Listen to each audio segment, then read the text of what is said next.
비전의 교회, 오늘 여기 이곳의 시리즈 세 번째 시간, 사대와 빌라델비아 생명과 말씀의 교회로라는 말씀의 제목으로 하나님의 말씀 전하겠습니다. 사대와 빌라델비아 생명과 말씀의 교회로.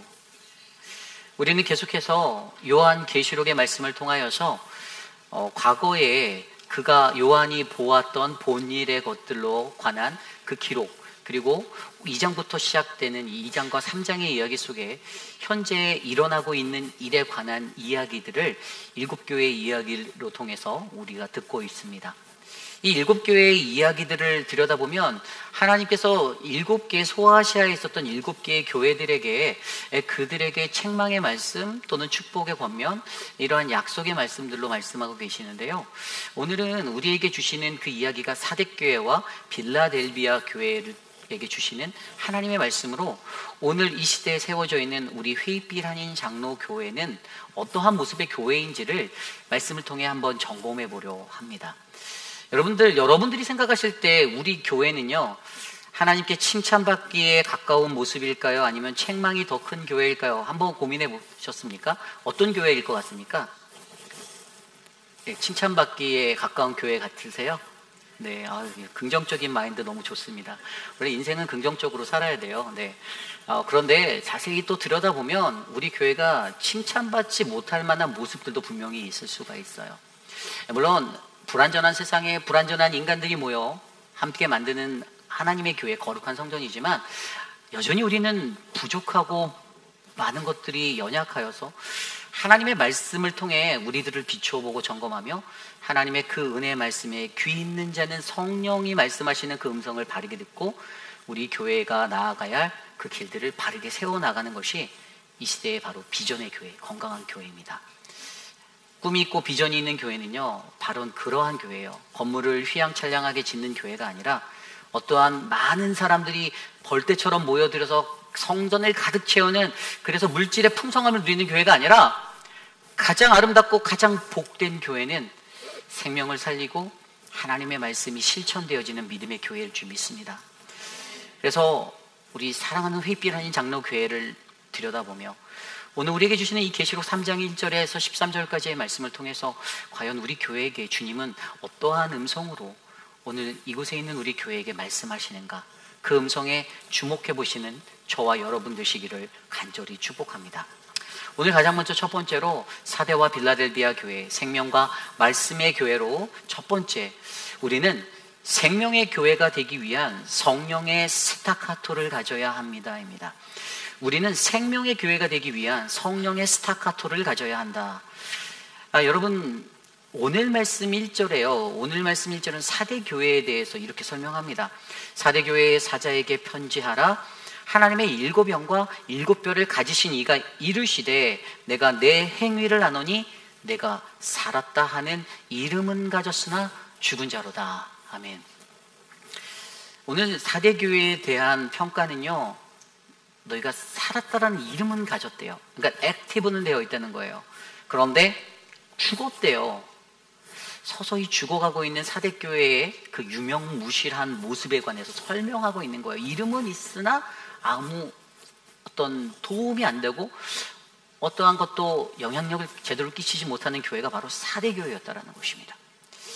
그래서 이 사대교회에 관해서 우리가 들여다볼 때 과연 사대교회에게 주님이 내가 살았다라고 하나, 그 이름은 가졌으나 너는 죽은 자야 라고 말하는 그 모습을 통해서 과연 왜 이들이 이러한 모습이 되었는지, 그럼 어떻게 이것들을 극복해야 되는지를 말씀으로 좀 들여다보기 원해요. 제가 이 말씀을 묵상할 때 이 말씀 속에서 제가 한 3가지 정도로 이들이 이러한 살았으나 죽었다라고 느낄 수밖에 없는 이유를 발견하게 되었습니다. 오늘 말씀의 첫 번째, 그들이 이러한 모습의 교회가 된 것은요, 바로 과거에 집착했기 때문이다라는 것을 발견하게 되었어요. 과거에 집착하다. 여러분, 사대교회가 과거에 집착했다라는 것들을 알려면 무엇을 알아야 하냐면 역사를 아셔야 돼요. 이 사대교회라는 도시가 어떠한 도시였냐면요, 이 사대교회라는 도시는 매우 발달된 문명을 가지고 있었던 그러한 장소였습니다. 사대라는 곳은 리디아 왕국에 있었던 그런 도시고요. 한때 소아시아에서는 매우 부유했던 장소였어요. 이게 부의 대명사라고 불리는 크로에수스 왕, 그 사람이 이곳에 있었던 왕이에요. 그래서 이 나라는요, 너무나도 물질의 풍요, 많은 것들을 다 누릴 수 있는 그런 축복의 땅이었습니다. 그리고 그 4대 도시 중앙을 잘 들여다보면 그 도시 한복판에 그 투몰루스라고 하는 높은 산이 잡혀 있었고요. 그 반대편으로는 산 아래 이 페르무스라는 이 강이 흐르고 있어서 정말로 모든 것들이 비옥하고 모든 것들이 풍요롭게 갖춰진 그러한 땅이었습니다. 그리고 이곳에는요, 우리가 알고 있는 에베소 땅에 있었던 알테미스 신전 들어보셨죠? 에베소에서 알테미스 신전이라는 그 웅장한 신전, 그것에 버금가는 그러한 크기의 신전도 갖고 있었어요. 오히려 어느 정도냐면 에베소의 알테미스 신전은 고고학자들이 발굴할 때 그 흔적을 찾아볼 수 없을 정도로 아무것도 남아있지 않았지만, 이곳에 있었던 이 이오니아식으로 지어졌던 이 건축 양식의 이 건물은 원래 이게 78개의 기둥으로 지어진 신전이었는데 굉장히 큰 신전이 있었는데, 아직도 그곳에는 2개의 잔여된 기둥이 남아있을 정도로 그것들이 지켜지고 있었습니다. 그리고 이 동네가 바로 이곳이요, 이고니아식으로 지었다라는 것을 통해서 우리가 알 수 있는 게, 이때가 그 터키, 지금은 우리가 튀르키예라고 말하죠. 이 그리스 시대에 있어서 이 아나톨리아라고 있었던 그 지역이 바로 이 터키 지역의 이 이오니아 지역인데, 바로 그 땅에서 바로 그리스의 고대 문명이 시작된 발상이 일어났고요. 그리고 현재 터키 서부의 지역이 바로 이 지역으로서 이제 앞으로 저희 교회가 10월 달에 성지순례 가면 그곳을 방문해서 볼 텐데, 아직도 이 세계 문명사에서 고대 그리스 문명의 큰 획을 그은 장소로 기억되고 있는 곳이 바로 이곳입니다. 그곳에는요, 고고학자들이 발굴할 때마다 큰 회당도 있었고, 유대인들의 회당도 있었고, 큰 경기장 같은 그러한 체육관 시설도 있었고, 어쨌든 굉장히 큰 4대 문명이 발달한 고고학에서 매우 중요한 역할을 했던 장소가 바로 이곳이에요. 그런데 오늘날의 많은 역사가들이 이 땅을 바라보며 이렇게 많이 말합니다. 이 도시는 서서히 죽어갔던 도시였구나라고 말해요. 그 이유는 그들 스스로가 이렇게 자부할 수밖에 없었던, 자랑할 수밖에 없던 그러한 환경과 처지의 도시였는데, 그러나 실상 지금은 폐허가 되어버린 도시였기 때문입니다. 여러분, 우리도 신앙생활 하다가요, 우리도 그럴 경우가 많습니다. 과거의 영광에 묻혀서 멈춰 있을 때가 많아요. 때론 이렇게 목회를 하면서 만나는 성도들의 어르신들을 만나고 그럴 때마다 과거 얘기를 하시는 어르신들을 만날 때가 있어요. 물론 그거를 듣기 싫어하는 건 아니에요. 좋아요. 그분의 과거를 듣고 이렇게 사셨구나라는 걸 느끼는데, 한 가지 반복되는 것은 이게 만날 때마다 반복적으로 그 얘기들이 이제 이루어진다라는 거죠. 그러한 분들의 공통점은 과거의 영광에 사로잡혀 있습니다. 우리가 과거에 이랬는데, 내가 과거에 이랬는데, 우리 휘빛하는 장로교회가 과거에는 이랬었는데, 과거에는 이랬었는데, 우리가 엄청난 교회였는데, 우리가 이 지역에서 가장 컸던 교회인데 라고 말하는 그 자체와 똑같은 거예요. 물론 우리 성도들은 그렇게 말하고 다니진 않지만, 스스로의 과거에 집착하여 과거에 묻혀있는 인생이 될 때에 그것이 하나님의 원하시는 아름다운 교회의 생명력을 잃어버리는 그 문제가 되게 한다는 것이죠. 여러분, 저와 여러분들의 우리들의 삶 속에서도요, 우리들이 바로 과거의 찬란한 영광에 집착하여 살지 않기를 부탁드립니다. 과거형의 인간이 아니라 오늘을 살고 내일을 바라볼 수 있는 미래지향적 인생이 되셔야 합니다. 물론 과거를 무시하는 것이 아닙니다. 역사라 불리는 과거도 굉장히 중요해요. 과거에 물론 죄를 많이 진 사람, 아주 악한 일들을 한 사람은 내 과거를 세탁해서 남들이 내 과거에 이거나 알아주지 않았으면 좋겠어 라고 하면서 자기를 이렇게 세탁을 해서 새로운 인생인 것처럼 꾸며서 살고 싶어하는 욕망을 갖지만, 그러나 진정한 하나님의 백성은 과거의 나의 삶의 시간을 통해서 나의 잘못된 점을 비추어보고 회상해보고 다시 한번 새로운 마음으로 거듭나 오늘을 그리고 내일을 더욱더 하나님이 원하시는 거룩한 그리스도인의 삶으로 살아내겠다 결단하는 인생이 될 줄 믿습니다. 그래서 저는요, 저와 여러분들에게 이 과거에 집착하지 않는 그러한 믿음이 넘쳐나시기를 부탁드립니다. 그리고 또 이 교회가 어떤 문제가 있었는가, 오늘 말씀에서 보면요, 이들에게 짚었던 가장 큰 문제는 아까 제가 1절에 읽었던 대로 하나님이 7영과 7뼈를 가지신 그분이 우리들의 행위를 안다 그러면서 내가 살았다 하나 이름은 가졌으나 죽은 자로다 라고 말하고 있어요. 사실 하나님이 이것에 대해서 표명하시는 사대교회의 가장 큰 문제는 생명 없는 교회였다는 거거든요. 생명 없는 것.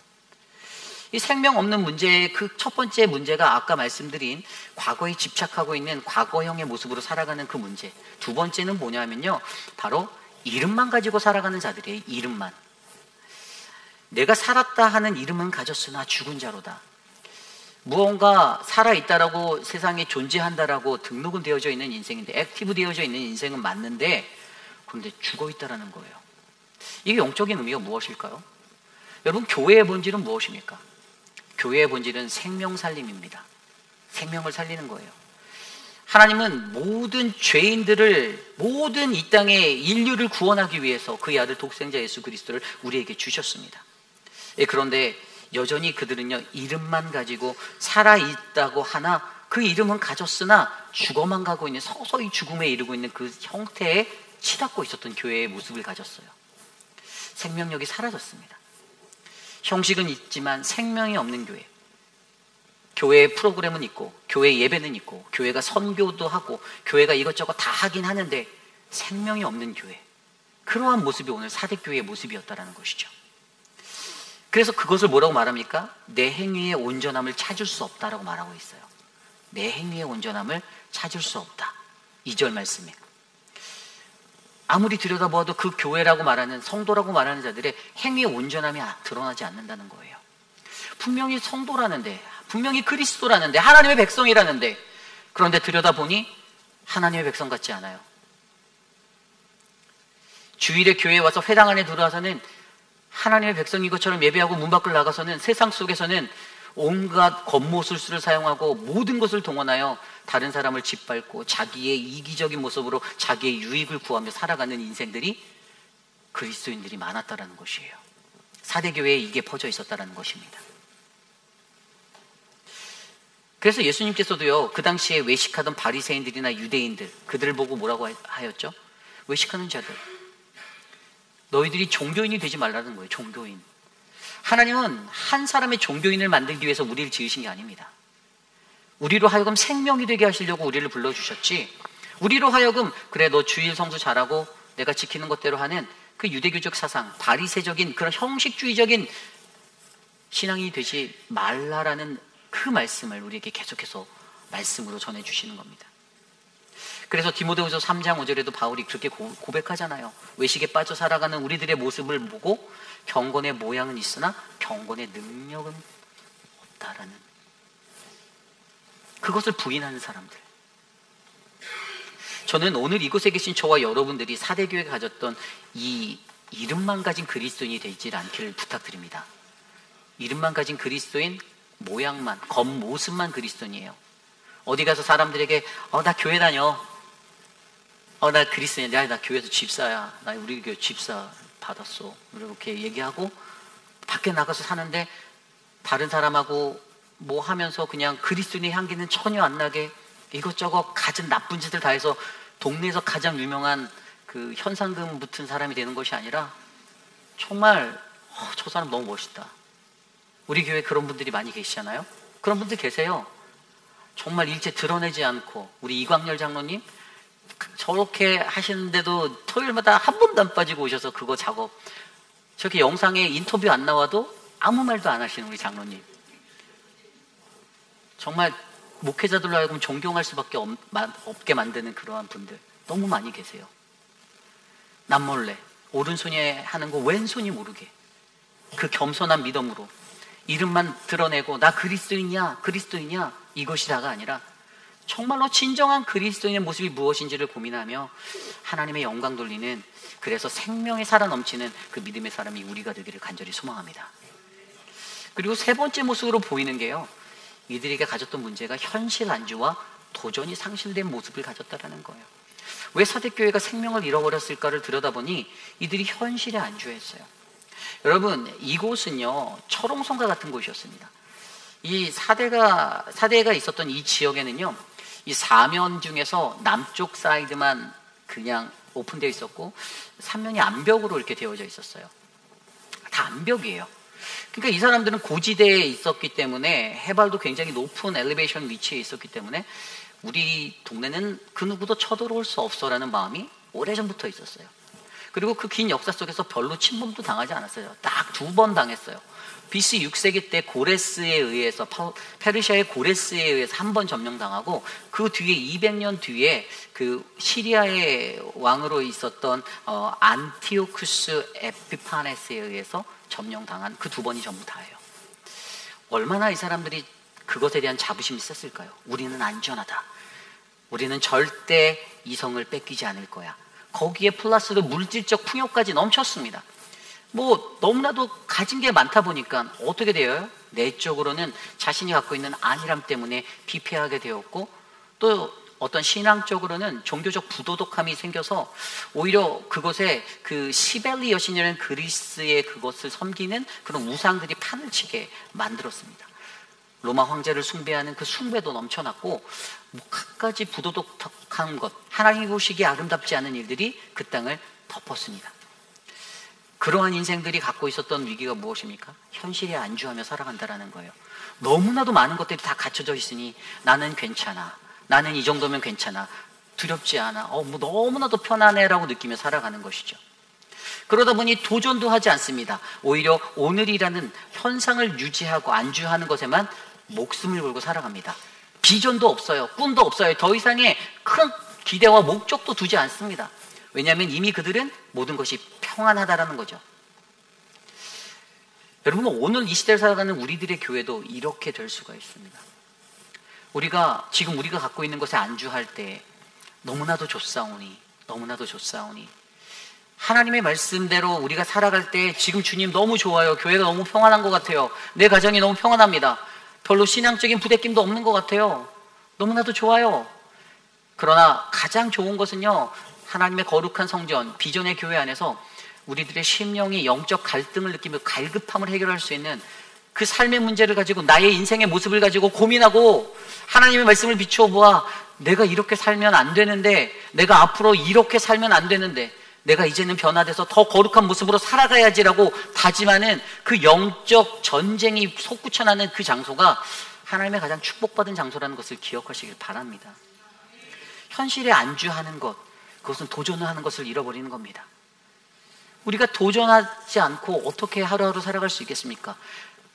평균 연령 70세가 넘으신 우리 장로님들과 어르신들이 석 달 동안 열심히 땀 흘려 만드신 것처럼, 우리 장로님들이 그것을 하시고 나서 뭐라고 말씀하셨냐면 저한테 이런 말 하셨어요.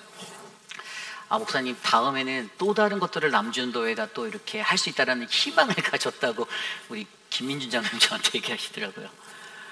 불가능하다고 느끼고 할 수 있을까라고 두려움이 떨려왔어도 어르신들이 매주 토요일마다 새벽 예배 후에 그 일들을 감당하며 느낀 한 가지가, 다음에는 또 다른 일들을 남전도 회원들이 힘을 합해서 화단 가꾸기부터 해서 해보고 싶습니다라는 여러 가지 이야기들을 하시는 걸 보며 너무나도 감사했습니다. 우리 장로님 이제 리타이어 하실 때가 된 그 장로님의 마음에도 도전의 정신이 끊이지 않는구나. 여러분, 현실에 안주하지 마시기를 부탁드립니다. 그러한 교회가 되지 않기를 부탁드립니다. 우리 회의빛 아닌 장로교회가 더욱더 하나님의 말씀 안에서 충만하여서 도전하고 생명을 전하는 그 믿음의 교회가 되기를 소망합니다. 그런데 이러한 세 가지의 모습 때문에 이 교회는 오늘 말씀에서처럼 내가 살았다 하는 이름은 가졌으나 죽은 자로라고 말합니다. 그리고 그 뒤에 보면요, 그 뒤에 2절 이후에서부터 주님은 이렇게 생명 없는 교회, 생명이 약해진 사대교회를 그냥 버려두지 않으시고, 하나님께서는 이들의 교회가 다시 생명 있는 교회로 살아날 수 있는 그 힘의 은혜를 베풀어 주세요. 2절 말씀 뒤에 보면 뭐라고 나와 있냐면요, 너는 일깨어 그 남은 바 죽게 된 것을 굳건하게 알아. 내 하나님 앞에서 내 행위에 온전한 것을 찾지 못하였노라. 아멘.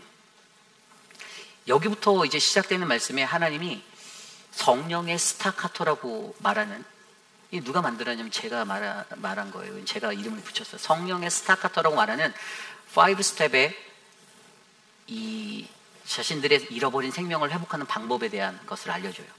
여러분, 스타카토는 뭐죠? 음악 이론에서 스타카토는요, 어떤 음악 음표를 하나씩 끊어서 연주하는 기법이죠. 탁탁탁, 그죠? 이 5가지 스텝에 그게 필요한데, 첫 번째 스텝이 뭐냐면 일깨어, 깨어나라, 깨어나는 것이에요. 아까 좀 전에 읽었던 2절 말씀에 너는 일깨어 그 남은 바 죽게 된 것을 굳건히 하라. 그 남은 바 죽게 된 것을 굳건히 하라. 이게 무슨 말이냐면 죽었다는 게 아니에요. 아직 살아있어요. 희미하게 살아있다는 거예요. 다 죽은 줄 알았는데 죽은 게 아니라 아주 작게 남은 그 생명의 숨통이 붙어 있는 거예요. 그런데 그것을 굳건히 하라라고 말하고 있습니다. 그런데 그것을 하기 위해서 뭐 했냐면 첫 번째 스텝이 깨어나는 거예요. wake up. 영어 성경 ESV에는 wake up이라고 되어 있어요.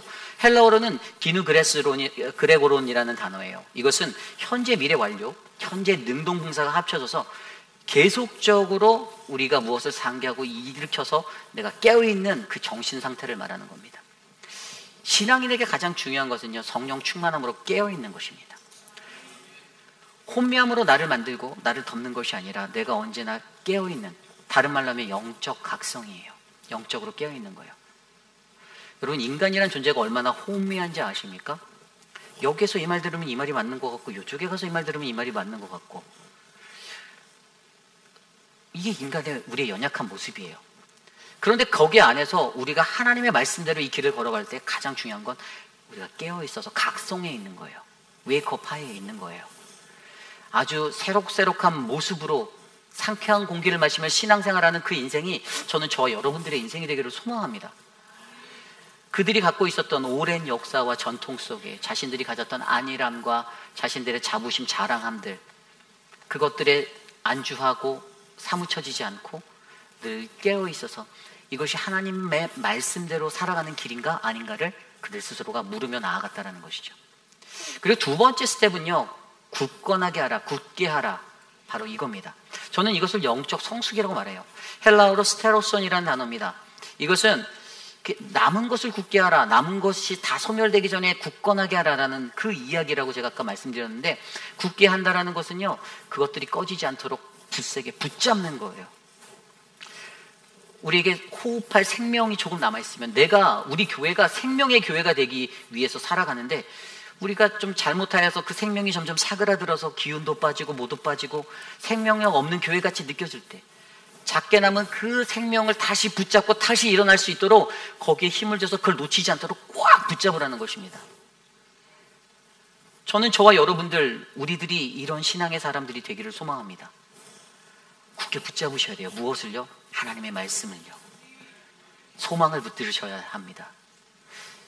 그것을 통해 우리는 깨어나 영적 각성을 하고 굳게 하는 그 영적 성숙의 자리에 나갈 수 있습니다. 세 번째 스텝은요, 생각하라예요. 생각하라. 3절입니다. 3절 말씀에 보면 그러므로 내가 어떻게 받았으며 어떻게 들었는지 생각하고 라고 말하고 있어요. 생각하다, remember라고 나온 이 단어는요, 여러분, 무엇을 생각하라고 말하고 있습니까? 내가 어떻게 받았으며 어떻게 들었는지. 간단히 말해 하나님과의 첫사랑을 생각하라는 거예요. 여러분, 신앙생활하다가 고난이 닥쳐와서 무언가 다 놔버리고 싶고 하기 싫고, 이제 내가 이러느냐 안 하고 싶다라는 마음이 막 찾아오는 그 절망적인 순간에 우리가 그것들을 회복하고 다시 주님의 일에 집중할 수 있는 유일한 한 가지 방법은 내게 주셨던 첫사랑을 기억해 보는 것입니다. 우리가 주님을 가슴 뜨겁게 만났던 그 첫날의 기억을 돌이켜보는 거예요. 죄 많고 아무것도 아닌 나를 붙잡아 주셨던 그 절벽 아래에서 나를 그 팔을 건네어 잡아주셨던 그 하나님을 떠올리면 나의 생각이 잘못됐었구나. 내가 그때는 분명히 그 은혜를 받고 주님, 내가 내 목숨을 다하고 뜻을 다하여 주님 사랑하겠습니다. 내가 하나님을, 이웃을 사랑하며 그리스도인답게 하나님 백성답게 살아볼게요라고 다짐했던 그 기억이 있는데, 다시 원상대로 이렇게 돌아간 우리들의 삶에 어려움과 환난과 고난이 닥쳐오면 그것들에서 무너지고 좌절하고, 그래 차라리 교회를 떠나자. 내가 왜 여기서 이 고생하며 힘들게 이 마음고생하며 신앙생활을 해야 하나. 그렇게 하며 하나님을 포기하는 자들이 많아진다는 것입니다. 그런데 그때 필요한 것은 바로 여러분 생각하는 것입니다. 하나님이 우리에게 주신 그 첫사랑을 기억하고 놓치지 않는 그러한 저와 여러분들, 이 은혜가 저에게 넘치기를 간절히 부탁드립니다. 그리고 성령의 스타카토 네 번째는요, 바로 지켜라, 지키라예요. 지켜. 이것은 여러분 영적 경각심을 일으켜내는 거예요. 아까 좀 전에 생각하라가 영적 순수성이거든요. 영적 순수함, 나의 그 첫사랑을 회복하는 순수성이라면 이 영적 경각심은요, 이것을 지켜내야겠다 긴장하고 있는 거예요. 영적 강성과 함께. 이 헬라어로 이 테레이라는 단어가 쓰였는데, 이 단어는 유지하다라는 테레오라는 헬라어 단어에서 왔어요. 근데 이게 명령형으로 쓰입니다. 이 지킨다라는 것은 하나님의 명령이에요. 우리가 받은 것이 있고 우리가 얻은 것이 있어. 깨어나고 굳건케 하고 생각하는 그 단계에서 그 모든 것들이 있으면 은혜를 다시금 굳게 지켜낼 수 있는 그 능력이 저와 여러분들에게 넘쳐나기를 소망합니다. 아니랄 때 여러분, 우리는 그것을 지켜내지 못해요. 방심은 국물이에요. 지금이 조사오니는 정말 옳은 신앙의 자세와 태도가 아닙니다. 여러분, 이들이요, 그 난공불락의 성에서 영원할 것만 같았죠. 그들이 페르시아의 고레스에게 침략당할지 어찌 알겠어요. 그리고 그 아픔을 당했는데도 200년도 채 안 돼서 시리아의 안티오쿠스한테 또 당했어요. 역사적으로 그런 것들이 반복되는 것, 그들의 끊어내지 못하는 방심, 안일함이 그들을 덮고 있었다는 것. 저는 저와 여러분들, 우리들 안에 이 신앙의 방심을 무너뜨릴 수 있는 지킴이 저와 여러분들을 채우기를 간절히 소망합니다. 마지막으로 성령의 스타카토 마지막 단계는요, 바로 회개하라입니다. 오늘 말씀 3절에서도 회개하라, 지켜 회개하라. 회개가 먼저 나왔으면 하는데 왜 회개가 마지막에 나왔을까요? 여러분 잘 생각해 보면요, 이 회개라는 것을 통해서 우리는 영적 스타카토의 첫 번째, 두 번째, 세 번째, 네 단계로 올라갈 수 있어요. 회개가 가장 먼저 진행되는 것이에요. 그런데 회개를 통해서 우리는 깨어날 수가 있고, 굳건하게 할 수 있고, 생각할 수가 있고, 그리고 우리는 지켜낼 수가 있습니다. 영적 각성과 영적 성숙과 영적 순수성과 그리고 영적 경각심을 갖고 다시 살아갈 수 있는 가장 중요한 것은 회개라는 것이에요. 여러분, 우리가 알고 있는 헬라어 회개하다라는 단어는 메타노이오 이 단어잖아요. 돌아서는 겁니다. 돌아서지 않아서 다시 도로 목으로 제자리로 가면 아무 소용이 없는 거예요. 목사님 저는 돌았는데요. 그래요, 돌았어요. 여러분들 360도 도는 분도 가끔씩 있어요. 제자리에 360도 돌면 안 돼요. 180도만 도셔야 돼요. 하나님이 우리에게 말씀하시는 이 성령의 스타카토는요, 생명을 잃어버린 교회가 어떻게 하면 이 생명을 다시 해결하고 찾아낼 수 있는가, 회복할 수 있는가.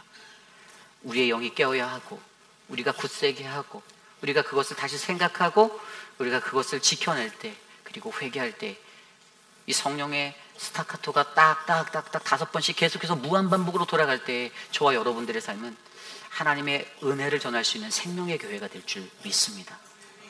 여러분, 니체가 이런 말을 했죠. 신은 죽었다. 그 세상을 완전히 유동케 했던 한마디예요. 신은 죽었다. 근데 그게 신이 죽었다는 의미가 무엇이었습니까? 니체가 그 당시에 그 세상에 있었던 교회들을 들여다보니 이 교회가 말이 아닌 거예요. 교회를 들여다보니 하나님 죽었구나라는 결론에 이르게 돼. 신은 없구나. 비참한 얘기입니다. 신의 부재함을 느꼈을 때 그가 외친 말이 신은 죽었다였어요.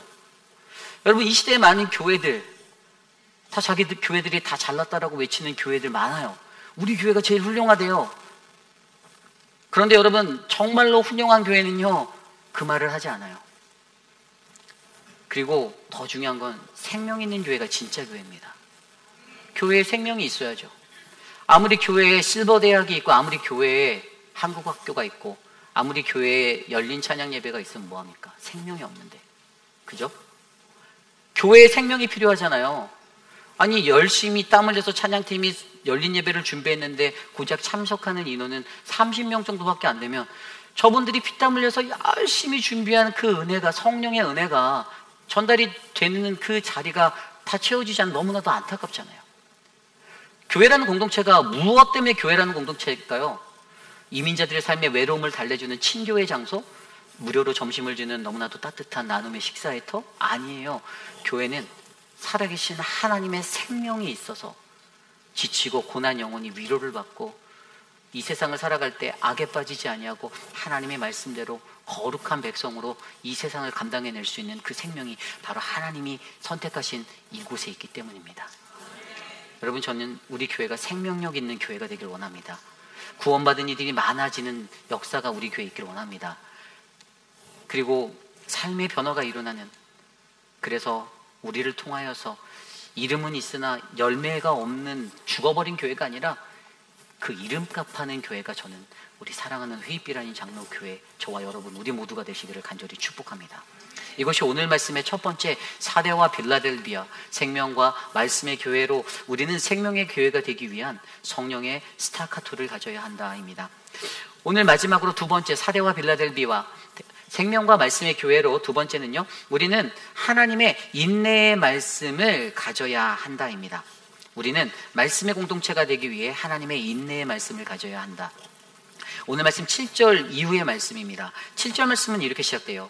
빌라델비아 교회의 사자에게 편지하라. 거룩하고 진실하사 다윗의 열쇠를 가지신 이 곧 열면 닫을 사람이 없고 닫으면 열 사람이 없는 그가 이르시되 아멘. 여러분, 7교회 중에서 빌라델비아 교회는요, 책망이 없었던, 칭찬만 있었던 교회였어요. 하나님이 그 교회를 높게 평가한 이유들이 오늘 나와 있는데 그것을 가장 핵심적으로 나타낸 구절이 10절입니다. 내가 나의 인내의 말씀을 지켰은즉 내가 또한 너를 지켜 시험의 때를 면하게 하리니 이는 장차 온 세상에 임하여 땅에 거하는 자들을 시험할 때라. 아멘. 우리의 눈에 들어오는 한 구절은 인내의 말씀을 지킨 교회라는 것입니다. 인내의 말씀. 그냥 말씀이라 표현하지 않고 형용사를 붙여서 인내의 말씀이라 말했어요. 여러분, 말씀은 인내하는 것입니다. 하나님의 말씀은 인내하는 거예요. 근데 대부분의 많은 사람들은요, 하나님의 말씀을 듣고 인내하지 못합니다. 마음이 불편해져요. 그런데 오늘 이 교회가 그 말씀을 어떻게 받았는지 설명해 주고 있어요. 그 교회가 이것을 받아낼 수 있었던 세 가지 모습이 있는데, 첫 번째 모습은요, 적은 능력으로 하나님 말씀에 순종하였다라는 것입니다. 8절입니다. 볼지어다 내가 내 앞에 열린 문을 두었을 때 능히 닫을 사람이 없으리라. 내가 내 행위를 아노니 내가 작은 능력을 가지고서도 내 말을 지키며. 아멘. 우리가 능력이 작다라고 말했어요. 그런데 그 작은 능력을 갖는데 칭찬받는 이유는 능력이 작음에도 불구하고 실력이 별로 없는데도 불구하고 그걸 지켜내고 있었다라는 거예요. 적은 능력으로 하나님 말씀에 순종할 수 있는 거, 여러분, 그 귀한 인생이 저는 여러분의 인생이 되기를 원합니다. 능력이 적어서 비관에 빠지거나 좌절하거나 포기하는 인생이 아니라 능력이 적어도 그 일을 행하시는 분이 나의 하나님 되신다라는 이 사실을 굳게 믿으면, 여러분, 우리는 내가 갖고 있는 이 작은 것으로 얼마나 하나님께 무엇을 드릴 수 있을까 고민하는 인생이 될 거라 믿습니다. 내가 가진 것으로 하나님께 즉각적으로 이 작은 것으로 주님 내가 드리겠습니다. 주님 드릴 수 있습니다. 사용만 하여 주십시오. 오늘 이 시대를 살아가는 모든 교회들이요, 자신들이 다 큰 능력을 가진 교회라고 말하여도 여러분, 우리는 그 능력이 우리의 것이 아닌 하나님의 것임을 고백하는 교회가 되길 원합니다. 나의 적음을 알고 하나님의 크심을 아는 교회, 그 교회가 저는 회입비라는 장로교회가 되기를 소망합니다. 두 번째 요소를 보면요, 고난 속에서도 하나님의 크심을 안 교회였다는 거예요. 이 8절 말씀에 지금 읽었던 이 8절 말씀 뒤에 9절 말씀에도 이렇게 나옵니다. 8절 말씀 이어서 보라 사탄의 회당 곧 자칭 유대인이라 하나 그렇지 아니하고 거짓말하는 자 중에서 며칠 내게 주어 그들로 와서 내 발 앞에 절하게 하고 내가 너를 사랑하는 줄 알게 하리라. 아멘. 고난은 계속되었던 거예요. 고난은 끝나지 않았어요. 근데 고난을 받을 때 여러분, 이 고난 속에서 8절에 보면 내 이름을 배반하지 아니하였다 그랬어요. 고난 받으면 배반할 법해요.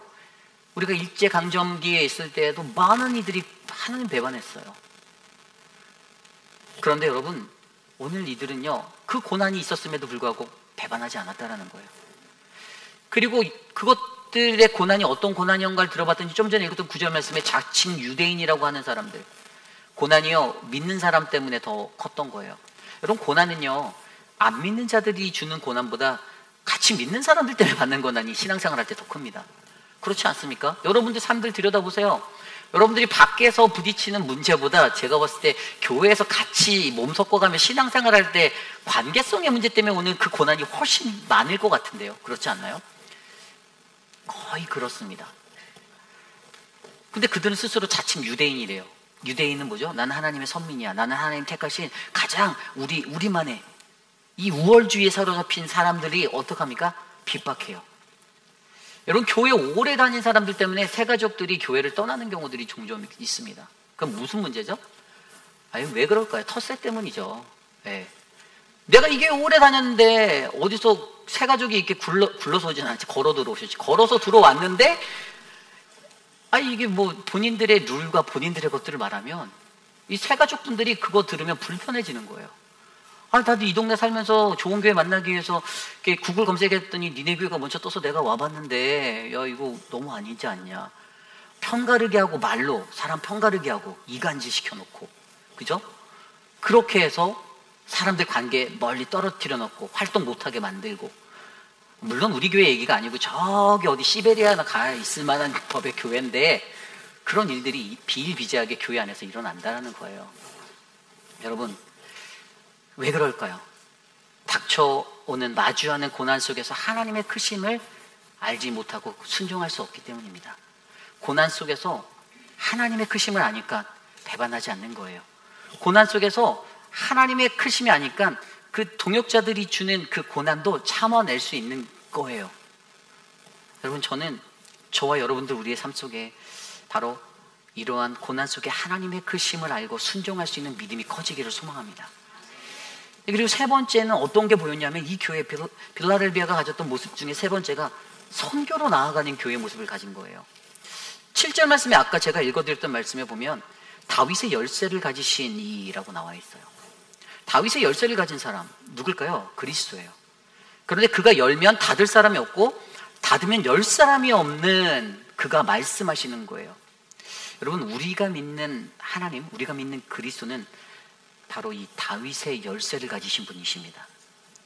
우리는 어떤 교회가 되어야 하면요, 하나님이 여시는 문을 민감하게 발견하고 움직일 수 있는, 반응하는 사람들이 되어야 하는 거예요.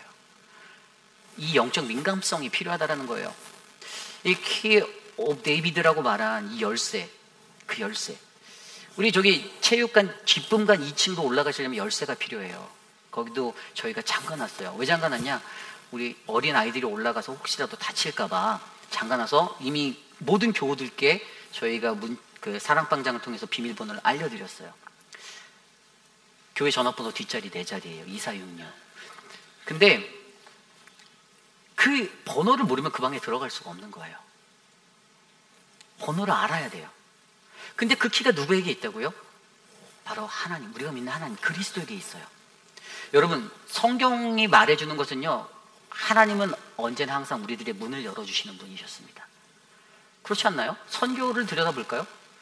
바울이요, 그 사도행전 16장에 보면 바울이 마게도냐로 나아가려고 할 때, 바울이 아시아로 가던 중에 그들의 길을, 발걸음을 마게도냐에서 하나님이 유럽으로 바꾸셨잖아요.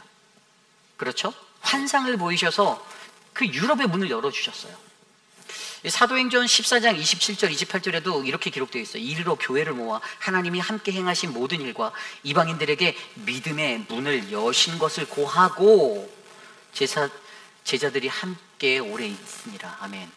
하나님이 문을 여신다는 거예요. 우리가 감당하는 선교도요, 여러분, 우리가 여는 게 아니에요. 그 문은 하나님이 여시는 겁니다. 이 다윗의 열쇠라는 구절이 이사야서 22장에 나온 이야기거든요. 이스라엘이 아수르의 침략을 받습니다.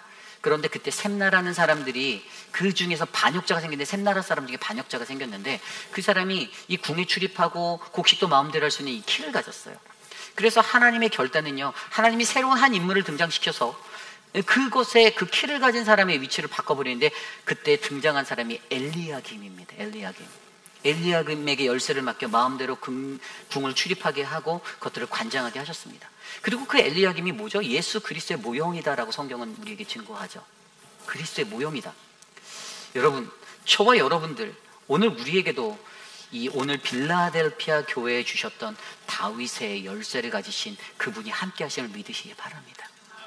그분이 우리의 문을 여시는 거예요. 그분이 열어주실 겁니다. 우리는 민감하게 그것을 발견하고 그 믿음의 길을 걸어가면 우리는 아름다운 선교적 교회로 거듭날 수 있게 되는 겁니다. 저희가 이번에 도미니카를 갑니다. 도미니카를 가는데도 여러분, 그 도미니카에 가는 모든 것들, 맨 처음에 우리 교회에서 제가 오기 전에 도미니카 사역이 이미 시작점에 있었어요. 아마 제가 오기 이전에 누군가가 그것을 세팅했겠죠? 그런데 만약에 그분이 그것을 하면서 휘비라니 장로교회의 선교는 도미니카 땅은 내가 열었어라고 말하면 이것은 본인이 키를 가진 사람이 되는 거죠. 그러나 이것은 하나님이 그 문을 여셨고 이것은 그리스도의 인도하심에 따라 그 열려진 길로 우리가 나아가는 겁니다라고 순종한다면 그 교회의 선교는요, 하나님께 박수받고 칭찬받고 온 세상의 모든 그리스도인들이 환호할 만한 그런 믿음의 교회가 되는 것임을 믿으시기 바랍니다. 저는 오늘 저와 여러분들에게 이러한 선교로 나아간 교회의 모습이 적용되어지기를 간절히 축복합니다. 그렇습니다. 이러한 모습들을 통해서 오늘 이 빌라델비아 교회가 가졌던 적은 능력으로 하나님 말씀에 순종하고 고난 중에서도 그 크신 하나님께 순종할 수 있었던 것, 하나님을 발견하여, 그리고 이 다윗의 열쇠를 가진 선교로 나아가는 그 주체를 알아 선교로 온전하게 나갈 수 있는 이 모습이 우리에게 있다라면 오늘 말씀 그 11절 12절에 나온 12절 이후에 나온 그 축복이 우리에게 임할 거라 믿습니다. 이기는 자는 내 하나님의 성전의 기둥이 되게 하리라. 그가 결코 다시 나가지 아니하리라.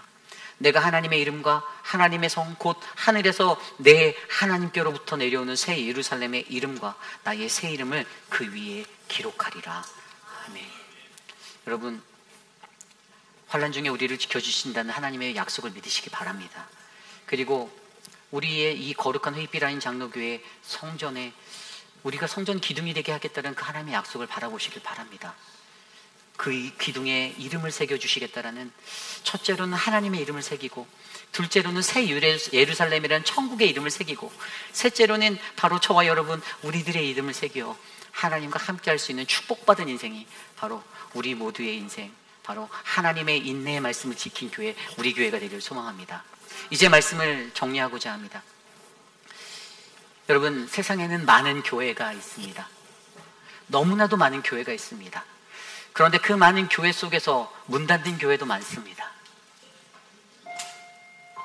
사실 47년의 우리 교회 역사를 들여다보면 어느 것 하나 하나님의 섭리 그 계획하심을 벗어난 자리는 없었을 거예요. 좋은 일, 때로는 슬픈 일, 위기, 여러 가지들을 맞닥뜨렸어도 지금만 돌아보면 다 하나님의 은혜였다라고 고백하는 것이 우리의 마음일 것입니다. 세상에 수많은 많은 교회들이 있지만 간절하게 바라는 한 가지는 우리 사랑하는 회빛라인 장로교회가 비전을 품은 건강한 교회, 오늘 여기 이곳에 세워진 그 교회가 되기를 원합니다. 우리 교회가 생명을 가지고 살아가기를 원합니다.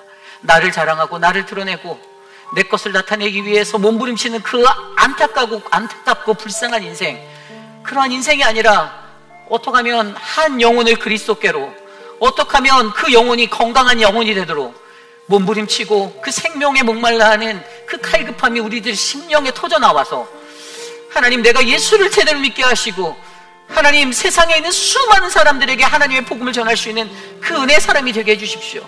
하나님, 우리 교회가 빌라델비아 교회처럼 생명의 말씀, 그 인내의 말씀을 품은 그런 교회 되기 원합니다. 내가 바라는 큰 능력, 큰 힘이 아니라 작은 능력을 가졌어도 하나님이 내 안에 계시고 그분이 내 안에 계셔서 주의 말씀을 순종하고 의지할 수 있다는 믿음을 표현하고, 어떠한 고난 속에서도 그 크신 하나님을 느끼며 그 하나님을 발견하며 하나님 앞에 나아갈 수 있는 무엇을 드릴까, 어떻게 드릴까, 고난을 인내하고 참아낼 수 있는 그 믿음의 교회, 선교적인 그 길을 갖고 나아갈 수 있는 교회로 다윗의 열쇠를 그분에게 주셨사오니 우리가 믿는 그분이 여시는 길을 민감하게 발견하여 하나님, 세상을 향하여 복음을 들고 나가는 교회 되기 원합니다. 하나님, 우리 교회를 그러한 교회로 채워주시옵소서라고 기도하는 저와 여러분 우리들이 많아지기를 간절히 소망합니다. 모든 교회의 말씀의 이야기의 마지막에 들을 게 있는 자는 성령의 귀로 들으라고 하시는 그 성령이 교회들에게 하는 말씀을 들으라는 말씀이 이어지고 있어요. 여러분, 들을 게 있는 자가 되어 성령이 하시는 말씀을 듣기 바랍니다. 그 음성에 반응하시길 바랍니다. 우리가 더욱더 건강하고 아름다운 생명과 말씀의 교회가 되도록 주님의 말씀 앞에 반응하는 저와 여러분이 되시기를 간절히 축복합니다. 이 시간 우리 성찬식을 진행하도록 하겠습니다. 성찬위원들은 앞으로 나와주시고요, 우리 이 시간 함께 찬양하며 나아갑니다. 주를 기념하며 함께 찬송 드리겠습니다.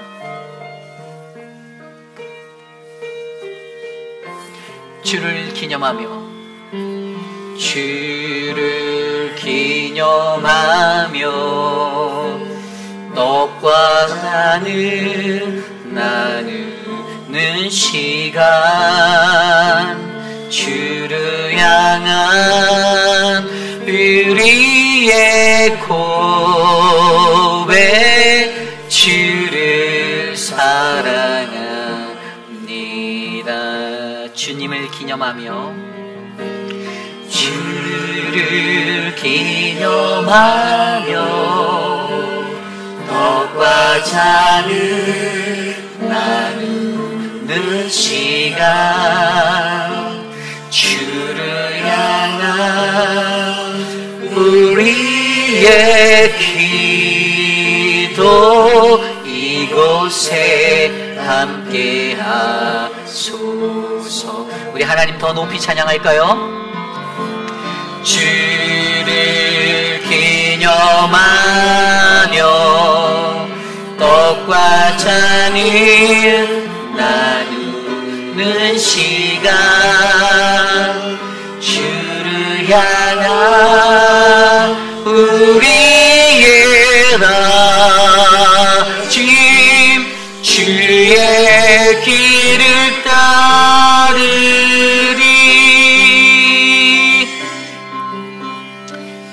예수께서 잡히시던 전날 밤에 주님께서는 그의 사랑하시는 12 제자들을 한자리에 불러 모으시고 십자가에 달려 돌아가실 자신을 기억하며, 너희들이 항상 그것 앞에서 나를, 이 잔과 떡을 통하여 나를 기억하라라고 부탁하여 주셨습니다.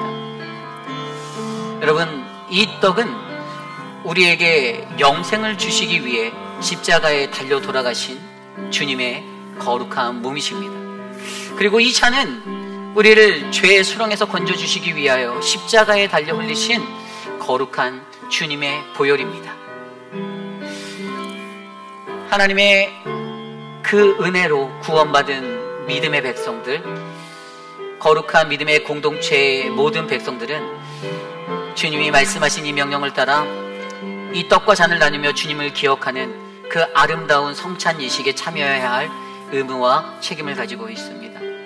오늘 이곳에서 우리가 함께 주님의 귀한 떡과 잔을 나누며 성찬의 예식으로 나아갈 때에 저와 여러분, 우리들에게 기억되어지는 예수 그리스도를 떠올리시기를 간절히 축복합니다.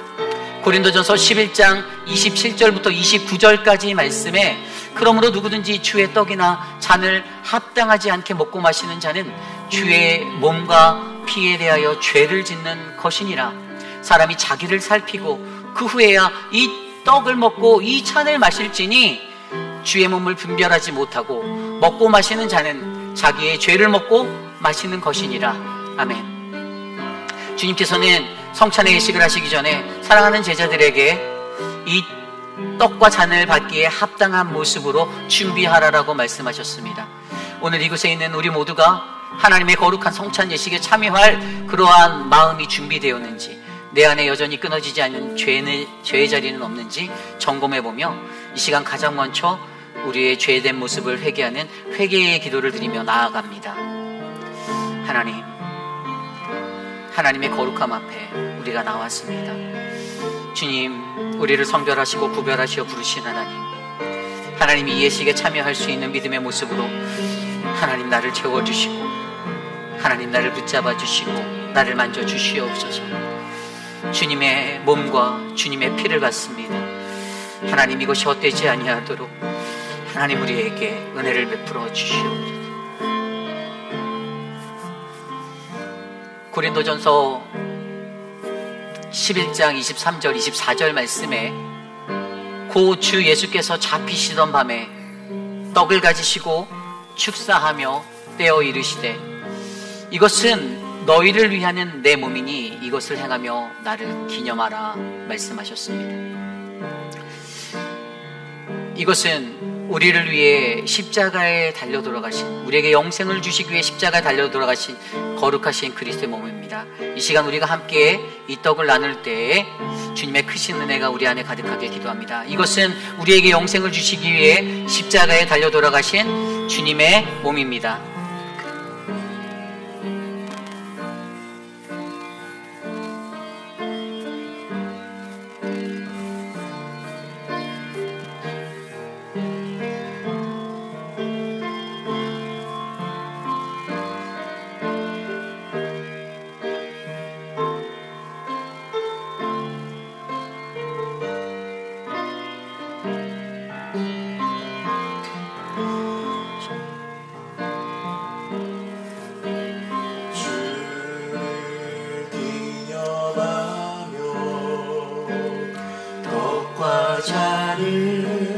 나누는 시간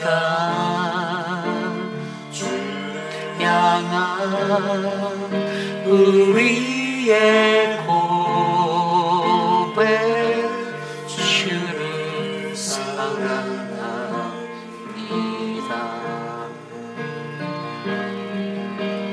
주를 기념하며 떡과 잔을 나누는 시간 주를 향한 우리의 기도 이곳에 함께하소서.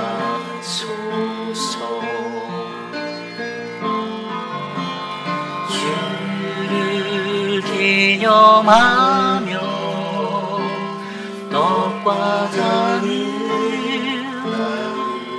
나누는 시간 주를 향한 우리의 다친 주의 기름 따르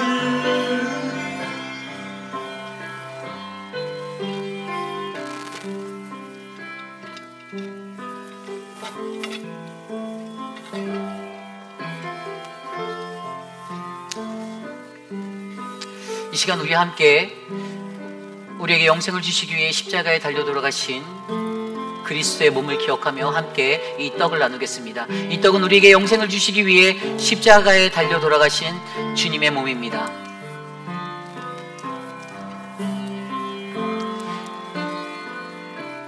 고린도전서 11장 25절 말씀에 식후에 또한 그와 같이 잔을 가지시고 이르시되 이 잔은 내 피로 세우신 새 언약이니 이것을 행하여 마실 때마다 나를 기념하라 하셨으니 아멘.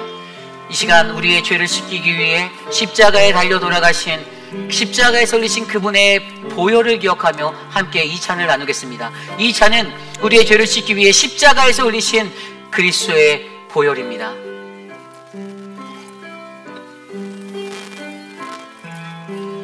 함께 기도하겠습니다.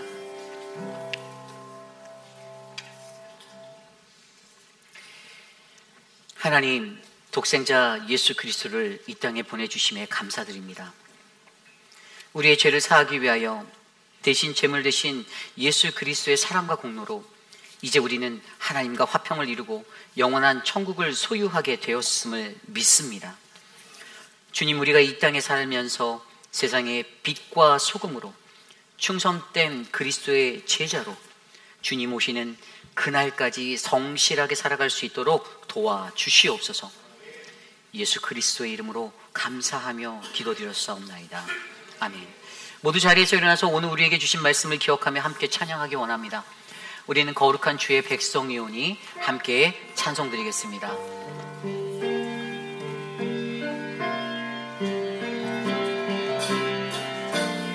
함께 찬양할까요? 우리는 주의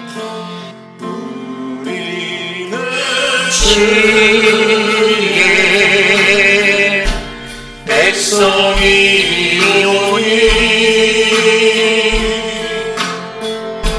주의 그 이름 선포합니다.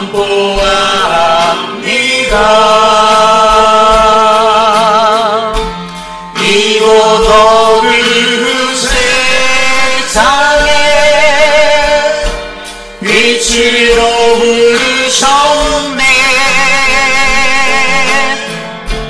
주의 얼굴 구할 때 역사하소서. 우리 다시 한번 고백할까요? 우리는 주의 백성이오니 우리는 주의 백성이오니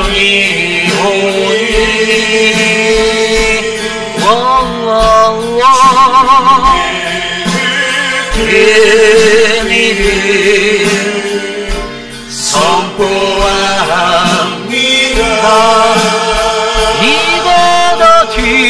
이곳 어두운 세상에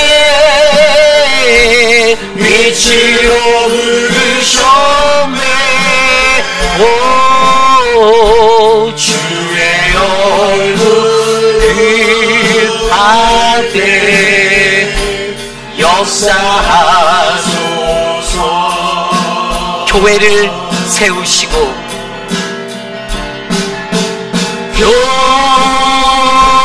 교회를 세우시고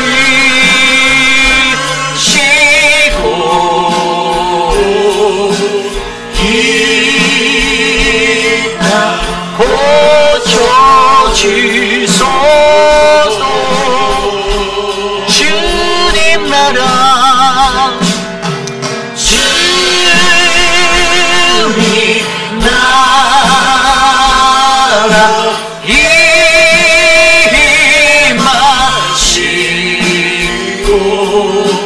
주이로 우리 다시 한번 찬양합시다. 우리는 주의 백성이오니 우리는 주의 백성이오니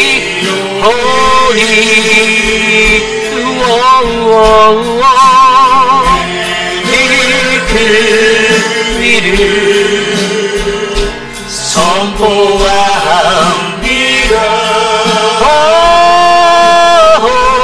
이곳 어두운 세상에 빛으로 부르셨네. 주의 얼굴 그와 주님 역사하여 주시옵소서. 역사하소서. 교회를 세우시는 하나님,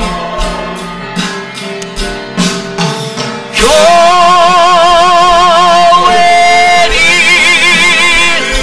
세우시고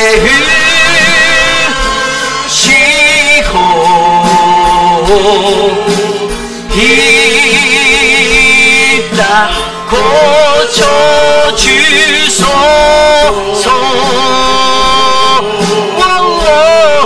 주님 나라 주님 나라 임하시. 주님 이곳에 임하여 주시옵소서. 이루어지 교회를 세우시고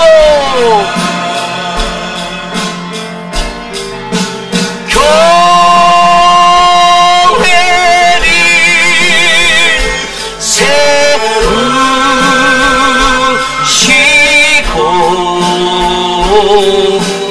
이 땅 고쳐주소서.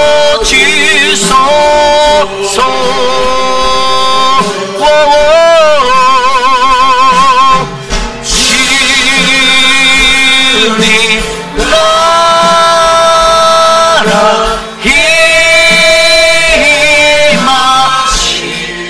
주님의 뜻을 이루어 주시옵소서. 이루어지 주님의 뜻 이루어지리라. 주님 나라 임하시. 아멘. 주 뜻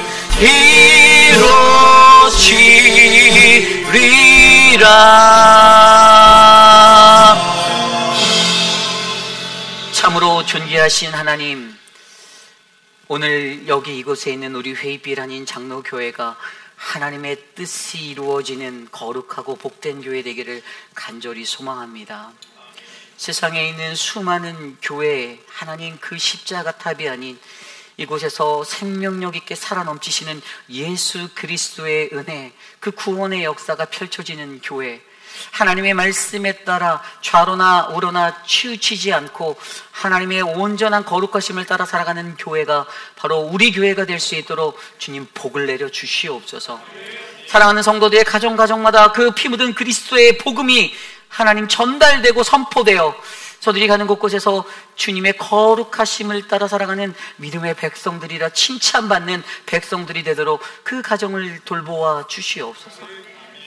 육신의 연약한 가운데 거하시는 많은 어르신들의 건강을 지키시고, 경제적 어려움, 가정의 어려움, 사업의 어려움 가운데 처한 모든 성도들의 삶을 굽어 살펴주시며, 너는 내 사랑하는 아들이다, 너는 내 사랑하는 딸이라 부르짖는 그 하나님의 음성 앞에 견고하게 나갈 수 있는 믿음의 백성으로 인도하여 주시옵소서. 지금은 우리 구주 예수 그리스도의 무한하신 은혜와 그 크신 하나님의 사랑하심과 성령 하나님의 감화감동 교통하심의 역사가 사대교회와 빌라델비아 교회를 바라보며 하나님의 생명력이 넘치는 교회가 되길 원합니다. 하나님, 주님의 말씀이 충만하고 풍성한 교회가 되길 원합니다. 우리 회의빛 한인 장로교회를 하나님 지켜주시옵소서라고 간구하는, 사랑하는 모든 회의빛 한인 장로교회 성도님들 한 분 한 분 저들의 머리 위에, 저들의 가정과 자녀와 삶의 자리, 그 현장의 모든 곳에 지금으로부터 영원토록 함께 하시기를 간절히 축원하옵나이다. 아멘.